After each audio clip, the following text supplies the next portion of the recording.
The Kingston Central Police are keeping a close watch on several communities in the division following the killing of a teen yesterday. As you'll hear in this report from Anthony Lugg, the area remains tense. This was the outfit 18-year-old Omar Leng was supposed to wear to his birthday party on Friday night. But no, family members can only imagine how he would have looked wearing them. This is too much. I don't even have tears to cry. I cry too much.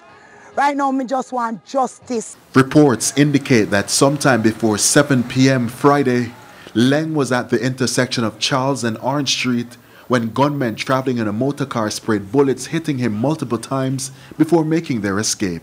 It's impossible for me to think him was the target to all his love.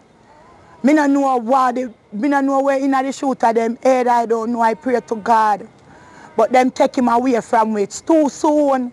It's understood that the area has been tense following several shooting incidents within the last few weeks. When our news team visited the community Saturday afternoon, the family along with residents were still trying to come to terms with his death.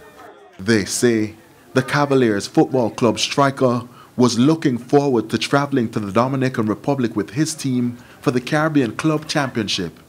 A poverty team I got escape and him never fire gun. If him did a fire gun, I couldn't understand. This is not one situation where we pretty up for the one them who do wrongs. Him never do wrongs. He do him honest thing for help him mother and him father and him two local siblings them for escape poverty, and this is the result. In the meantime, the police have since increased their presence in the community. They're also asking for anyone with information that may assist their investigations to contact them. Anthony Lugg, TVJ News.